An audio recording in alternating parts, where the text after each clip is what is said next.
new video.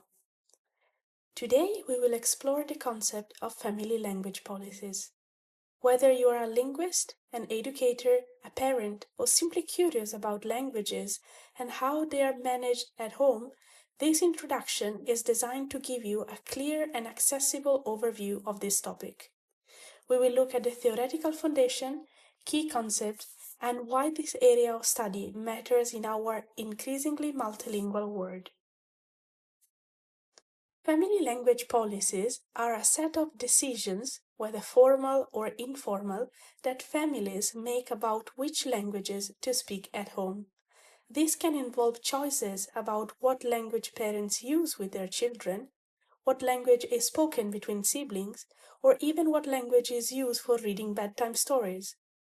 These choices shape not only language development, but also cultural identity and social connection. Family language policies are studied across disciplines like sociolinguistics, language policy, and family studies. Why do we study family language policies? Study family language policies help us understand how languages are passed on or lost between generations.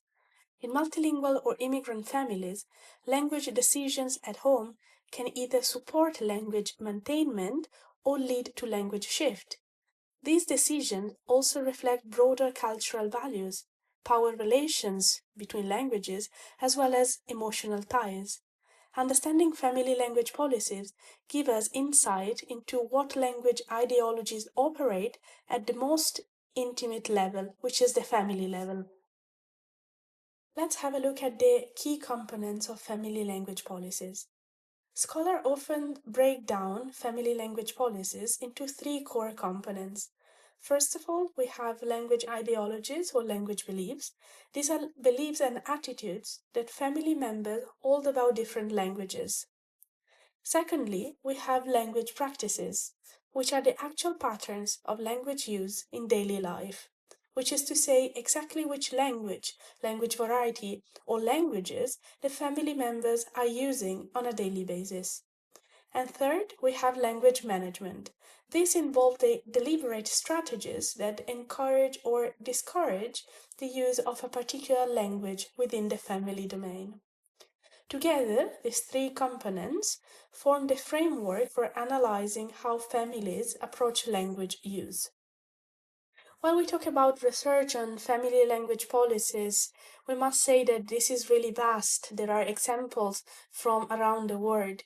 For example, studies have been shown how parents in immigrant families often try to preserve a heritage language, but also the ways they are trying to promote the majority language of the host country. In addition, studies also investigated children and how do they play an active role in family language policies. Sometimes they are resisting, or sometimes they are negotiating language choices with their parents. These dynamics can result in either successful bilingualism or a gradual shift to the dominant language, depending on how the language is exactly managed within the home domain. Families often face challenges when they're trying to maintain multiple languages. These often include conflicting language ideologies between parents, societal pressures, as well as the influence of the dominant language media.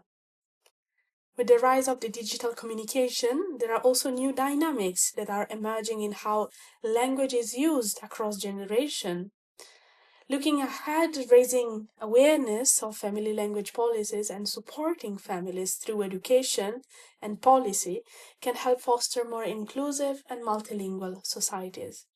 In the coming videos, we will further explore this topic by looking at practical examples as well as case studies explored by research. Thank you very much for having listened to this video, and stay tuned for more.